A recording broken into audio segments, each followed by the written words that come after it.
Today I'm going to talk about how to handle an IRS tax audit. So the word audit comes from an old Latin translation meaning, run, the IRS is coming. Okay, not really. In fact, the Latin word for audit is audire, which means to hear.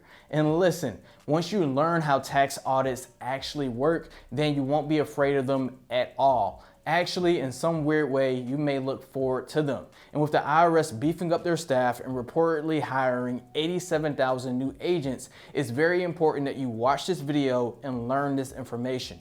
So today, what I want to do is cover how IRS tax audits actually work, how to prevent and maybe win an audit, and what happens if you unfortunately lose a tax audit. But really quick before I dive in, if you appreciate this type of content, then please make sure you like this video for the YouTube algorithm. It really goes a long way in helping this video reach more people like you.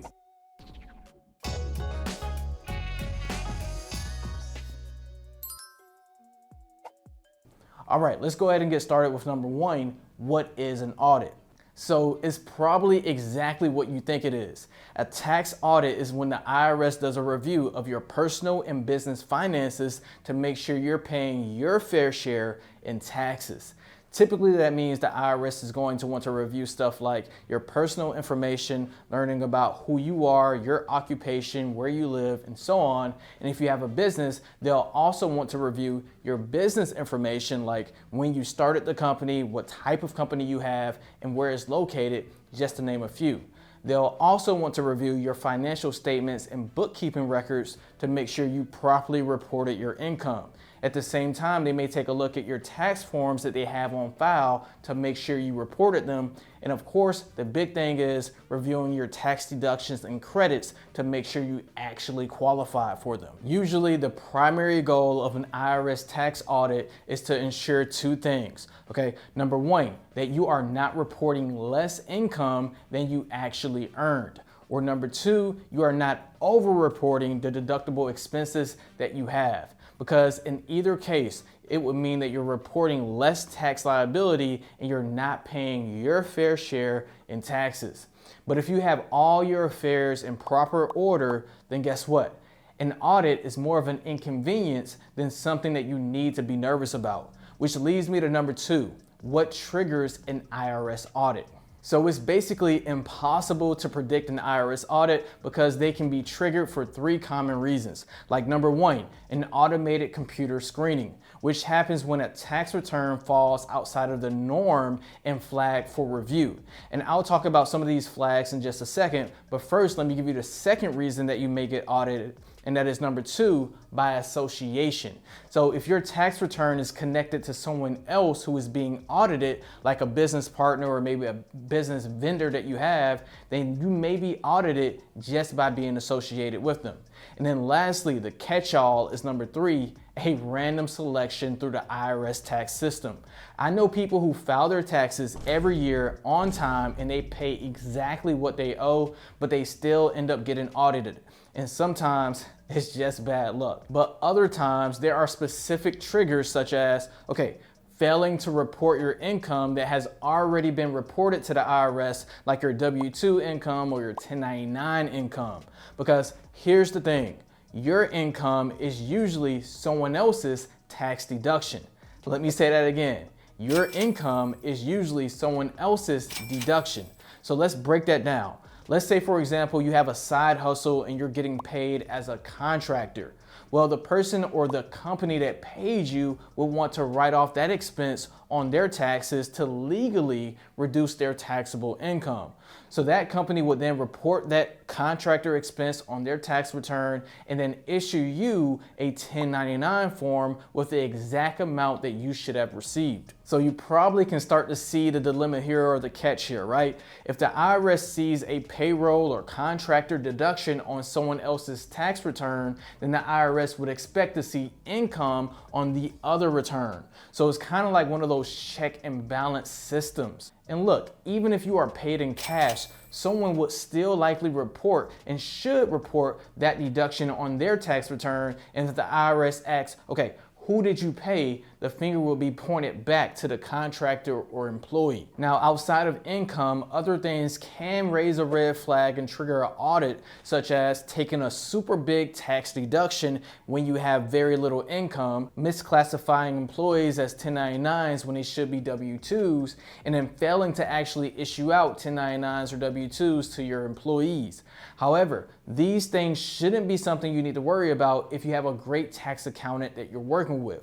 Which, by the way, we are starting to accept more clients into LYFE Taxes. So if you need help with creating a tax strategy or tax preparation, then go ahead and click the link down in the description below so that you can learn how to work directly with our team.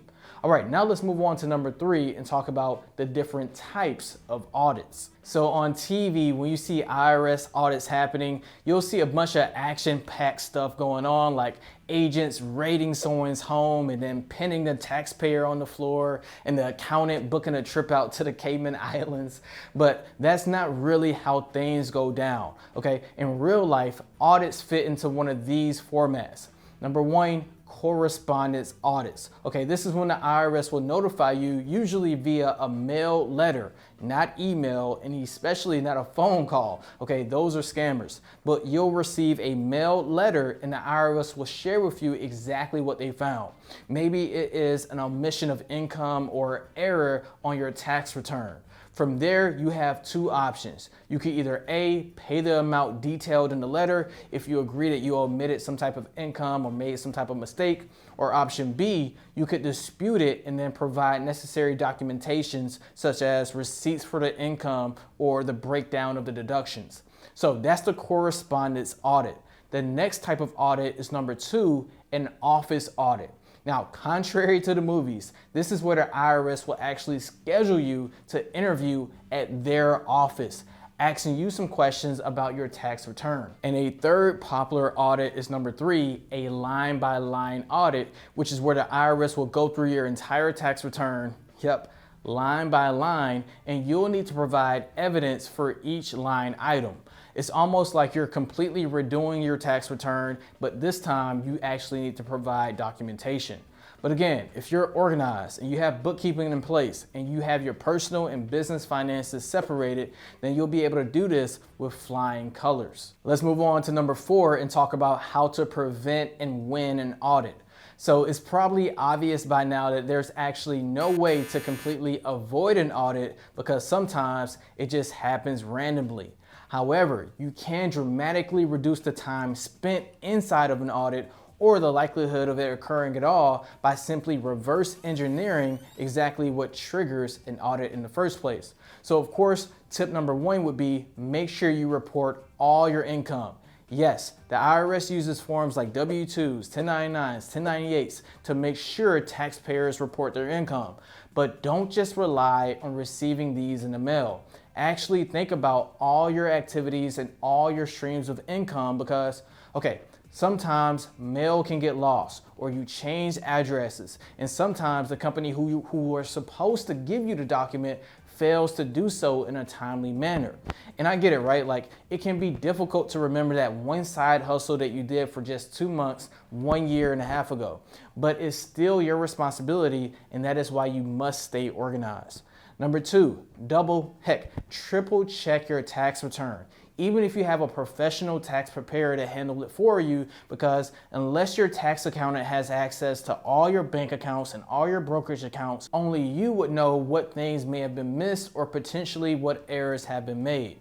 And of course, number 3, follow the rules. Make sure you're classifying your employees the correct way. Make sure you're paying your independent contractors correctly. Make sure you're withholding the proper amount of taxes if you have W-2 employees. And if you're an S Corp, make sure you're paying yourself a reasonable salary and so on. Okay, I have a fantastic video called IRS Tax Court Cases where I review many different audits, and I don't think that video got the views it deserved, but it's very important, especially for entrepreneurs. So you can check that video out down in the description below to watch after you finish this one. All right, now here's a quick bonus tip. If you can respond to the IRS in a quick and timely manner, then that's going to show them that you're organized and you're keeping records, so they may give you the benefit of the doubt and end the audit early. On the other hand, if you're scrambling and you're giving incomplete information, then you are literally giving the IRS agent a reason to investigate you deeper. Which leads me to number 5. How far can the IRS go back and audit you? So the IRS typically has 3 years after you file a tax return to audit you for that tax year. However, it can extend up to 7 years in certain circumstances, such as failing to report more than 25% of your income or omitting more than $5,000 in foreign income. For example, if you have cash sitting in an offshore account and you fail to report it. In other cases, the time frame for an IRS audit can be extended indefinitely if you are not filing your taxes at all and you're required to, or if you have interest in a foreign corporation and not filing IRS Form 5471. So I like to tell people, instead of throwing away your tax forms and your physical receipts, digitize them and then store them on your computer, or even better, inside of the cloud, so that you always have record in the event that you need to substantiate any tax deduction or any income that you made. Now, number 6, what happens if you lose an IRS audit? So if you messed up and you got caught, then guess what? You still don't need to stress about it too much unless you had criminal intentions, because more than likely you are not going to jail and you're not going to have your business deleted off the planet Earth. Instead, the more likely scenario is that you're going to need to pay the proper amount in taxes that you should have and then be assessed IRS tax penalties. And look, there are many penalties to look out for, such as the failure to file penalty and the failing to pay penalty, just to name a few. And these can add up and be very costly for taxpayers and entrepreneurs. Now, I have an old video that I made maybe 1.5 years ago where I break down all the IRS tax penalties in great detail, including how much they are, when they're triggered, and much more. So you can check that video out over here if you want to watch that next. But if you're not worried about the penalties and you mainly want to make sure you're able to substantiate your tax deductions and report your income, then I would highly recommend you check out this next video on IRS receipt requirements, and I'll see you over there.